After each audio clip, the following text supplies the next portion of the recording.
Hey everybody, this is Gary Kay, and I'm excited to be joined with Chuck Wilson from NSCA. Hey Chuck, how are you?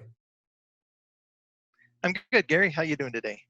Good. Chuck's the executive director of NSCA, and you may know NSCA as that association for the integrator. They're specifically focused on the integrator community, and you've done for 4 or 5 years an event called Pivot to Profit, which is a really unique event. A lot of people have been doing online conferences. A lot of people have been doing online trade shows, but that's not what this is. This is quite a bit different. Talk about Pivot to Profit first. I know it's September 22nd, 23rd. We'll get into how to register for it because it is online this year, obviously. But talk about what Pivot to Profit is and sort of what's different about it being virtual this year. Sure. So, because of a number of events that have happened, we had to go virtual, and it's kind of interesting that we are doing it this way because it is an emerging technologies event. So, part of what we do is UCC and what we're doing with all this video conferencing and so on. So we're Pivot to Profit is unique in that we do our sponsorship by invitation only. So we reach out to companies, and they're not our typical manufacturer member companies in a lot of cases. Some are, but most aren't. So we're looking for what are the emerging technologies that really lend themselves to generating new revenue opportunities for integrators, and in particular, the type of revenue that would be recurring or things that would be as a service or a managed service package could be written around some of this technology. So it's a conference very specific to how to prepare your financials in a recurring revenue model type of business unit, how to treat that, how to sell recurring revenue, how to sell services in general or managed services. So we're looking at a business model that isn't really a project centric type of thing, but more of a ongoing relationship with the client sort of business unit, if you will, which makes it very different. Yeah, and when you have that ongoing relationship, the client will turn to you and say, "What do I need to do at this point in time, and how can you help me?" And I think that was really prevalent with a lot of the schools going back, right? They wanted advice on how to actually handle this, and just in case they had to go completely online versus hybrid versus high flex. And our integrators were the ones that managed that. We're excited that you're using the rAVe launch platform for the Pivot to Profit. Again, it's September 22nd and 23rd. You sign up online. It's pretty easy to sign up. Just go to nsca.org/P2P. So the letter P, the number 2, the letter P. It's called Pivot to Profit. If you can't find that, just go to NSCA or just go to the Google and type in NSCA P2P and you'll find it. But let's talk about, tell me about some of the things that we can learn from Pivot to Profit. Let's start with healthcare, for example, because obviously healthcare technology is a big part of what's going on now since COVID.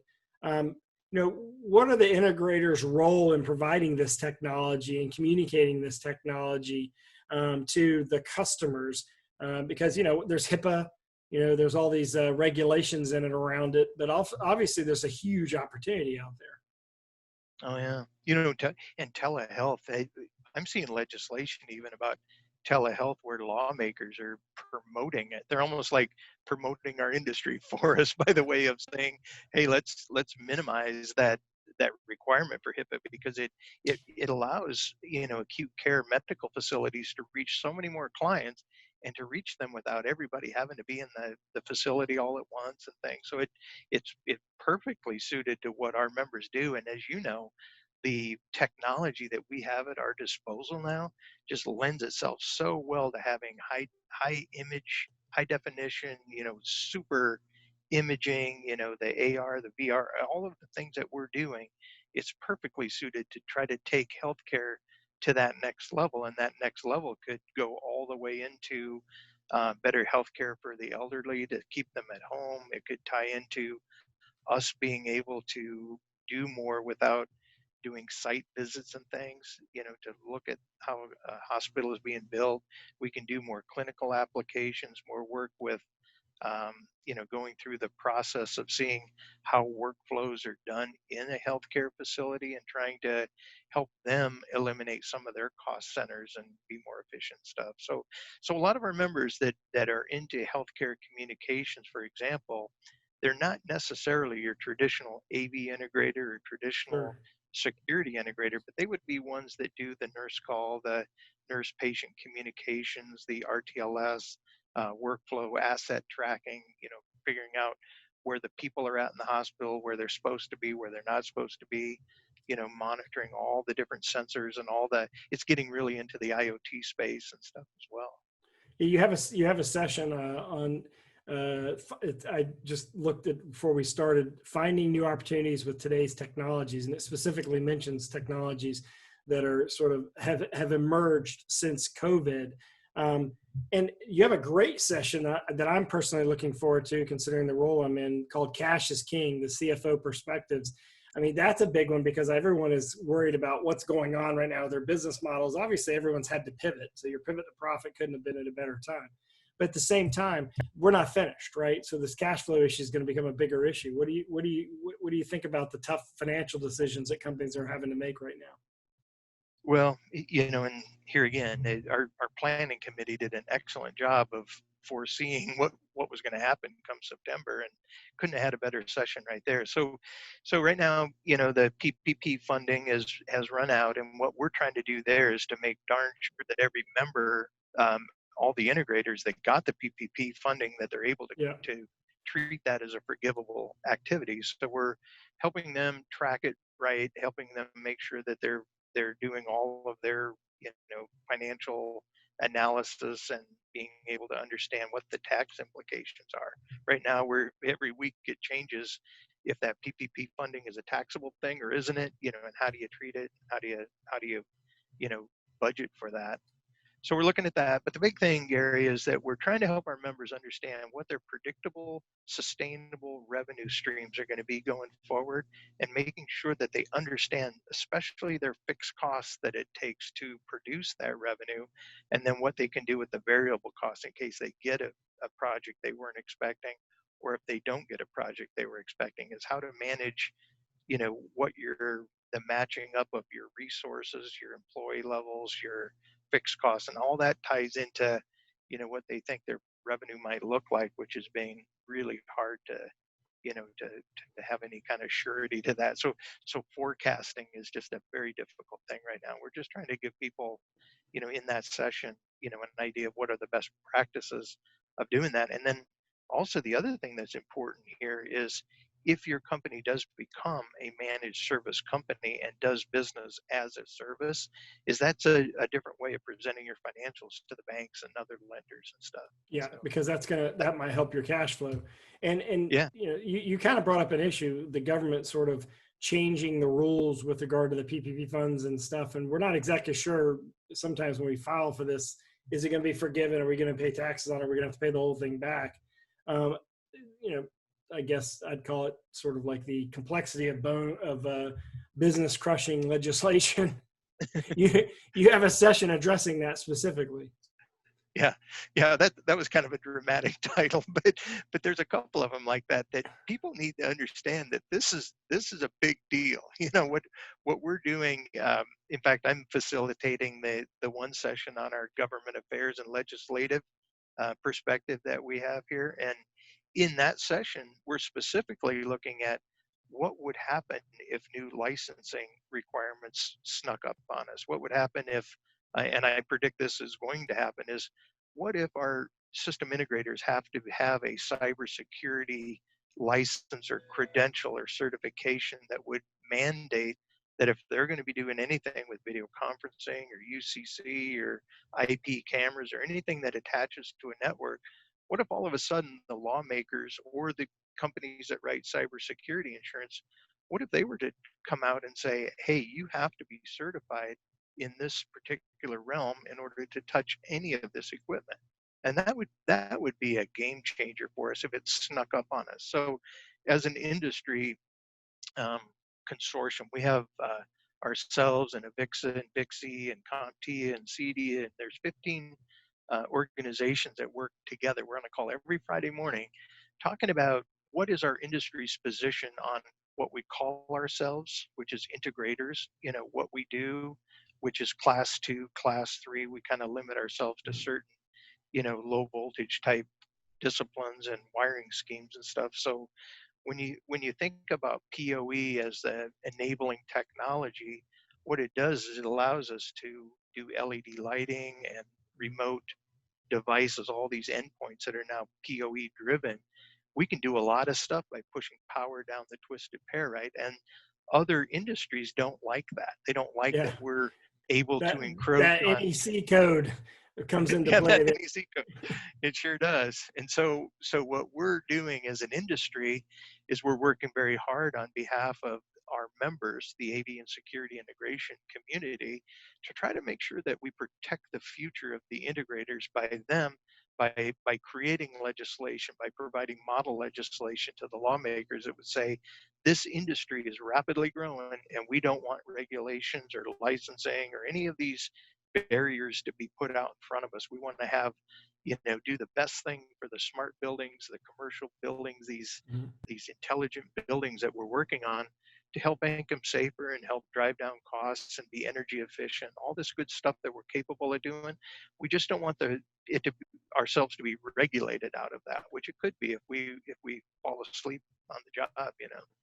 Yeah, and I'm talking to Chuck Wilson, who's the executive director of NSCA. They have their P2P conference, Pivot to Profit conference coming up September 22nd, 23rd. You can sign up at nsca.org/P2P, P number 2P.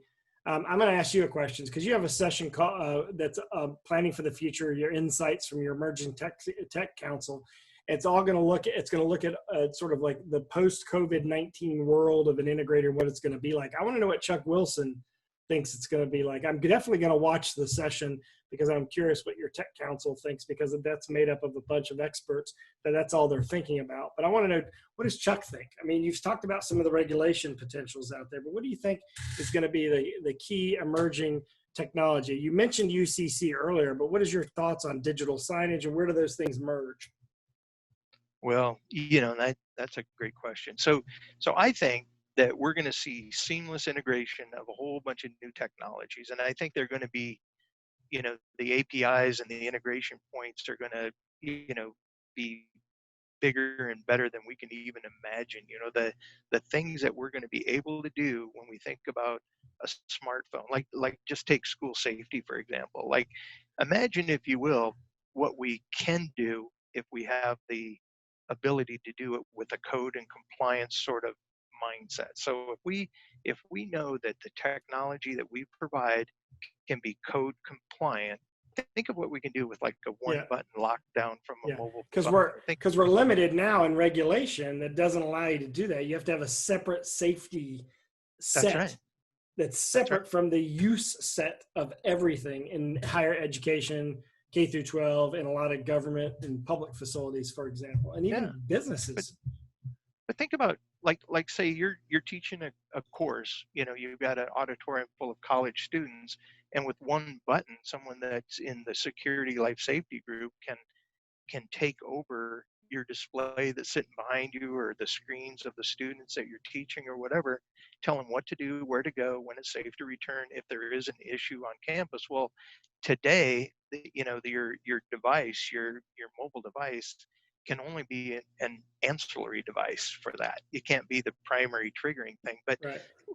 one technology I think is going to be, front and center for all of us, especially when 5G comes around, is these distributed antenna systems, or the bidirectional amplifiers that will enable us to have very good and reliable wireless connectivity within any building. So not just going over here because the cell coverage is good Yeah. in this or that corner, but it's going to be from top to bottom, side to side, and that we have to be able to go in and to prove that we have reliable wireless connectivity. And I think DAS systems, I think these cameras that have thermal imaging, we're going to be talking about that. We're going to be talking about AI and machine learning and using some predictable, not just analytics, but some predictability things that we can do with technology, looking for those anomalies. Like if you see, this backpack that's been sitting over in the corner for a day and a half now, why is that there? Wasn't there the day before, shouldn't be there, but Right. why And is it? shouldn't we provide, and I guess the point is, shouldn't we provide that technology Yeah, rather than be limited to having to have a separation between security and cybersecurity and physical security and AV integration. I agree with you 100%. I think this is going to be the future of our business is this sort of seamlessness of communication through Yeah. IoT and other things. And I agree with you that 5G is going to be a big factor. The 5G Think about, gives us that ability to be connected with all the devices. yeah, think about the control and command room in a, like say, college campus again, or high school campus. There is a control and command room in almost every one of these things, either at the district level or the, some place on campus.